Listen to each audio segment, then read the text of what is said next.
I'm going from 2 videos a week to 1. And in this edition of Jules Voto's Photo Focus, I'm going to explain why and what's coming up. Now, it's been really difficult these last few months trying to do 2 videos a week. And I'm going to be referring to my notes. I don't want to miss anything. I've been busy with senior portraits, headshots, some events, and I really haven't had the time to devote to doing quality videos. And I know the quality of my videos have suffered. And in recent weeks, I did 4 videos basically on the same subject, our cruise to New England and Canada. And for 2 weeks, I did 2 videos a week on that cruise. And I know a lot of that was boring. To me, it reminded me of going to someone's house, and I said this in one of the last videos in that series, reminded me of going to someone's house and watching their slides of their vacation. So I think I need to do better.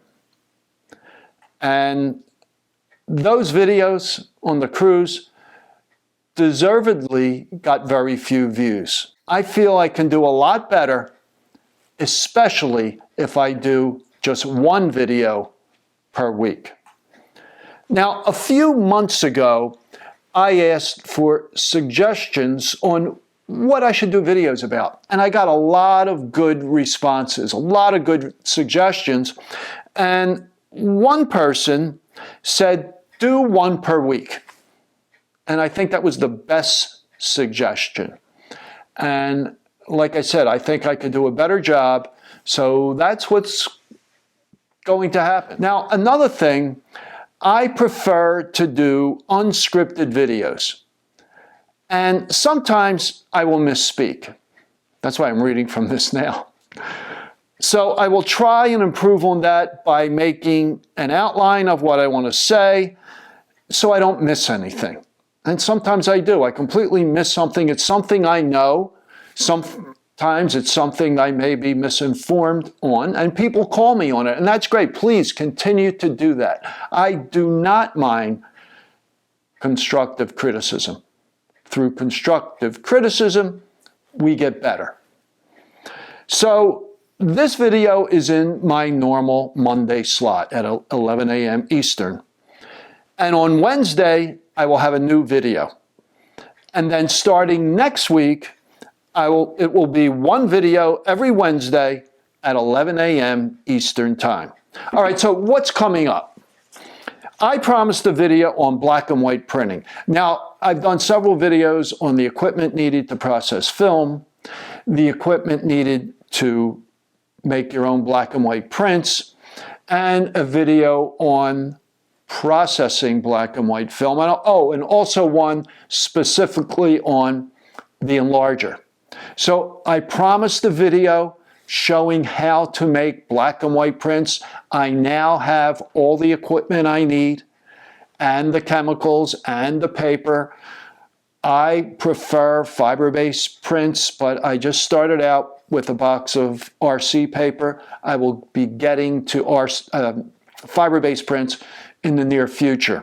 Also, I will put in the description below a link to some of those black and white processing and equipment needed for printing videos. Now, vintage manual focus lenses seem to be continually gaining in popularity. The prices seem to be going up all the time, and that's because they could be used on vintage manual focus film cameras as well as mirrorless cameras. And that's one of my favorite things about mirrorless cameras, is that you can use all these old lenses.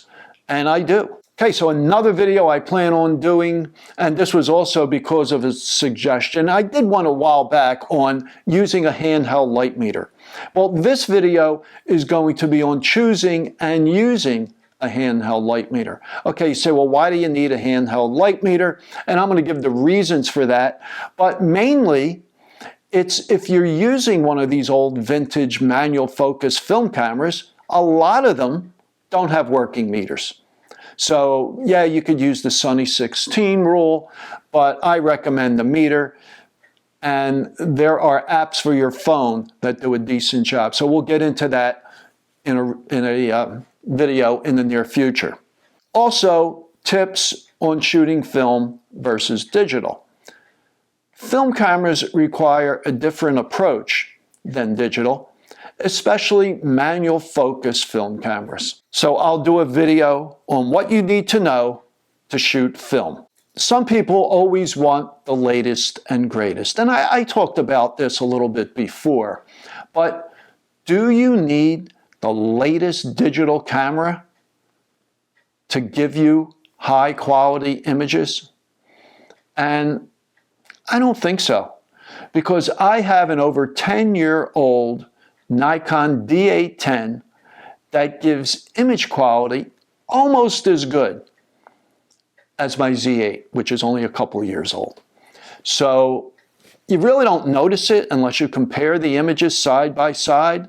Yeah, the autofocus is better, much better on the Z8 and some other things, but as far as image quality, not a big difference, not a big difference at all. And I know a lot of people are using even the older D700, and they're very happy with that camera. Now with film, it's a little different.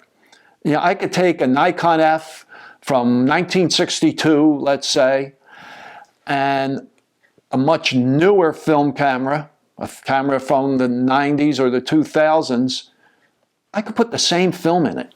I could put the latest, greatest film in it, and you're not going to see a big difference.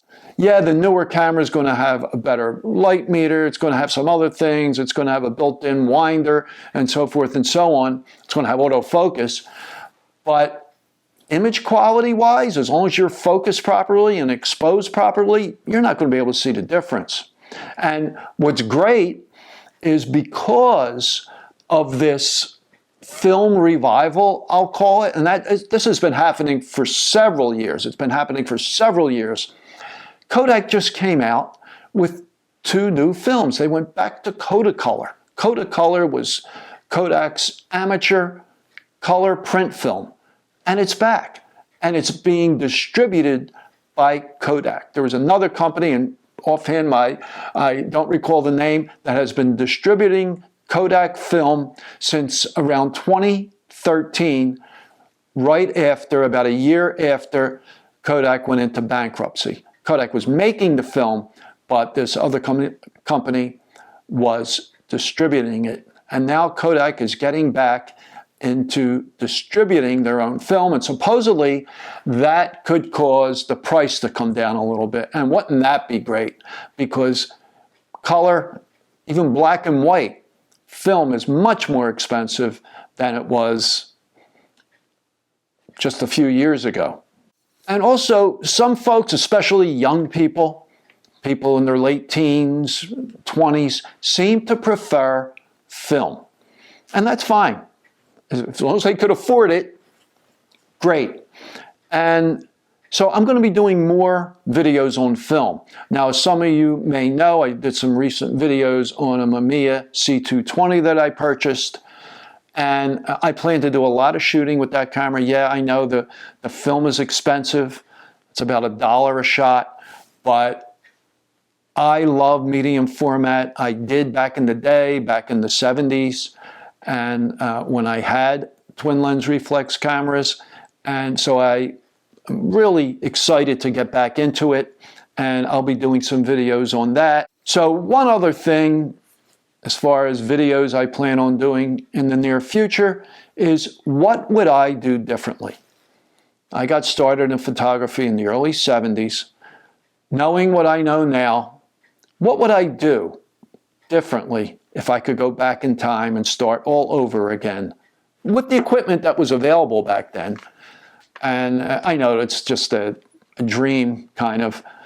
What would we do if we could go back in time? You know, what stock would we buy? What investment would we make? I thought that would be an interesting video to do. And I know a lot of you are interested in these vintage cameras and lenses. Some of the videos I have done on old cameras, in fact, my most watched video is a video I did titled, Where Have All the SLRs Gone? Where have all the 35 millimeter SLRs gone? That was a very popular video, got a lot of views, a lot of comments.